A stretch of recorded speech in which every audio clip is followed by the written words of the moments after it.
ధనవంతులు అవ్వడానికి అనేకమైన తాంత్రిక మార్గాలు ఉన్నాయంటూ ఉంటారు కదా! అందులో సులభమైన మార్గం ఏదైనా ఉంటే చెప్తారా? హ్మ్. తాంత్రిక మార్గం అనంగానే హామ్ ఫట్ అనంగానే డబ్బులొచ్చి పడటం కాదమ్మా. దానికి ఒక పద్ధతి ఉంటుంది. దానికోసం కూడా పని చేయవలసి ఉంటుంది. హ్మ్. దానికోసం కష్టపడవలసి ఉంటుంది. ఓకే. అంటే మనం ధనం సంపాదించడానికి ఒక ప్రోడక్ట్ తీసుకొచ్చి మార్కెట్‌లో పెట్టి అమ్మి, దాని ద్వారా వచ్చిన డబ్బులో కొంత లాభం మనకి ఉంటుంది. ఇది జనరల్‌గా ఎంత గొప్ప వ్యాపారస్తుడైనా చేసే పని ఇదే.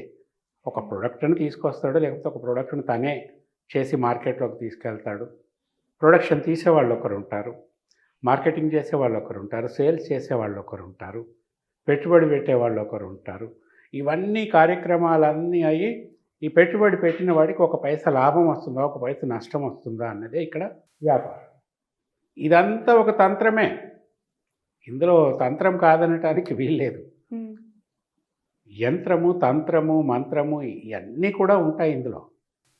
ఈ తంత్ర శాస్త్రము వేరు మళ్ళీ.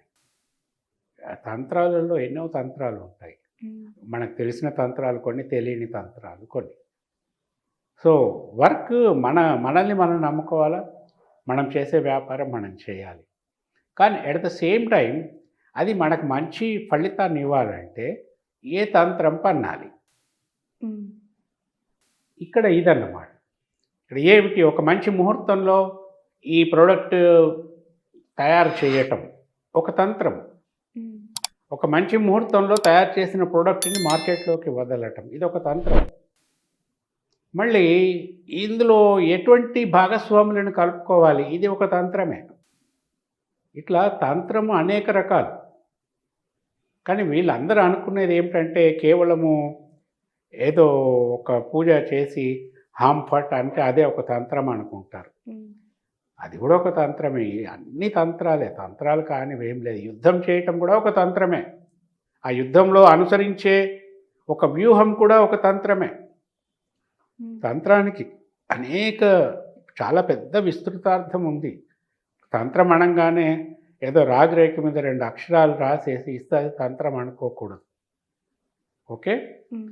తర్వాత మనము సులభంగా ధనం సంపాదించటానికి ఉన్న తంత్రాలు.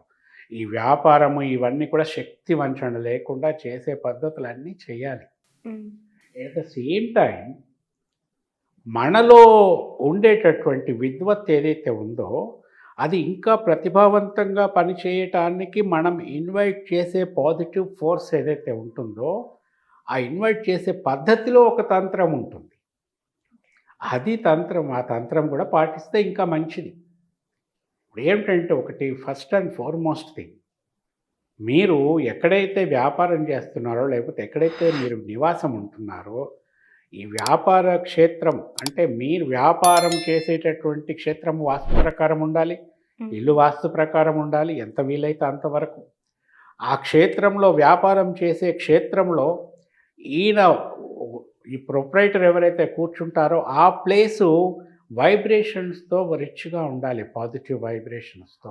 హ్మ్. అట్లాగే ఇంట్లో పూజా విధానం పూజ చేసే దగ్గర కానియండి, లేకపోతే ధనం నిలకడగా పెట్టే చోట కానివ్వండి, హ్మ్. ఇవన్నీ కూడా బాగా పాజిటివ్ వైబ్రేషన్స్‌ని డెవలప్ చేసేవిగా ఉండాలి.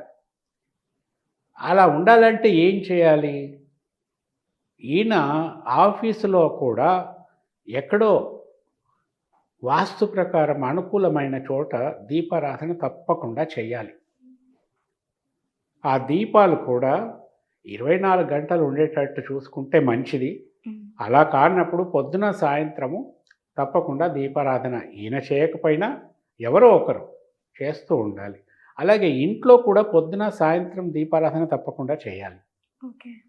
తరువాత దీనికి ఇంకా కొంచెం ఎక్కువ పాజిటివ్ వైబ్రేషన్స్ ఇదవ్వటానికి, వాస్తు బలం పెరగటానికి, ఇతనికి మంచి రిజల్ట్స్ రావటానికి ఇంకా కొంచెం ఎక్స్‌ట్రార్డినరీగా చేస్తే ఇంకా బాగుంటుంది.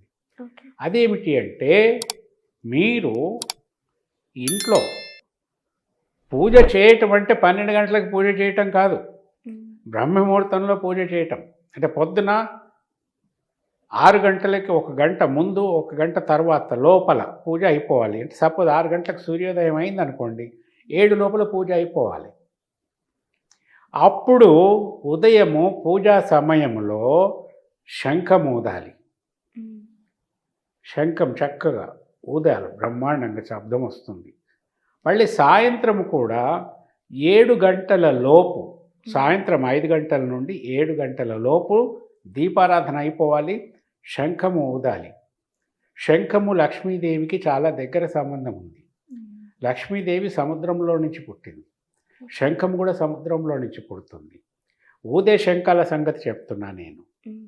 ఆ శంఖం ఊదటానికి కూడా కొంచెం ప్రాక్టీస్ కావాలి. అదన్నా చేయండి. లేకపోతే శంకు, చిన్న చిన్న లక్ష్మీ శంకులని దొరుకుతాయి. ఆ లక్ష్మీ శంకుని మనం తీర్థం కోసం పెట్టేటటువంటి ఒక గ్లాసులో వాటర్ ఉంటుంది. ఈ లక్ష్మీ శంకుని ఆ గ్లాసులో ముంచి తీసి అప్పుడు ఆ శంకులో వచ్చిన వాటర్ని మళ్ళీ అదే గ్లాసులో పోసేయండి. ఇట్లా శంకుని వాటర్లో ముంచి తీస్తే అందులోకి వాటర్ వస్తుంది. ఆ వాటర్ని మళ్ళీ అదే వాటర్లో వంపేయండి. ఒక ధారగా పడుతుంది పైనుండి కిందకి. అట్లా 11 సార్లు చేయాలి. శంఖంలో పోస్తే తప్ప తీర్థం కాదంటారు కదా టెంపుల్స్లో. ఇది అట్లాగేనమాట. ఈ శంఖంలో నుంచి వాటరే మళ్ళీ ఆ గ్లాసులో పడి అదే తీర్థం అవుతుంది. ఆ తీర్థాన్ని మీరు తీర్థంగా తీసుకోండి ప్రతిరోజు పొద్దున సాయంత్రము. ఈ 2 పనుల్లో ఏ ఒక్క పనైనా సరే మీరు చేయగలిగితే తప్పకుండా మీ అభివృద్ధి ఖాయం. మీకు రావాల్సిన డబ్బులు కానీ, చేస్తున్న వ్యాపారం కానీ, మీకు ఇంకా అందవు అనుకున్న డబ్బులు కానీ, మీరు కొత్తగా మొదలుపెట్టే వ్యాపార వ్యవహారాలు ఏవన్నా కానివ్వండి, ఇవన్నీ కూడా అన్ని విధాల మంచి ఫలితాలను మీకు ఇస్తూ ఉంటాయి. ఇది మీరు చేస్తూ ఉండండి. అక్కడి నుంచి పాజిటివ్ మీకు యాడ్ అవుతూ ఉంటుంది. దీనివల్ల మీరు 10 మందికి ఉద్యోగాలు ఇవ్వటమో, 100 మందికి ఉద్యోగాలు ఇవ్వటమో జరిగితే మీ వల్ల అన్ని కుటుంబాలు బాగుపడుతూ ఉంటాయి. అయితే ఇది మీరు డబ్బు సంపాదించుకోవటానికి చేస్తున్నామని కాకుండా, మీరు 10 మందికి ఉపాధి కల్పించే ఉద్దేశంతో చేస్తున్నామని మనసులో సంకల్పం చెప్పుకొని చేసుకోండి. ఫలితాలు అద్భుతంగా ఉంటాయి.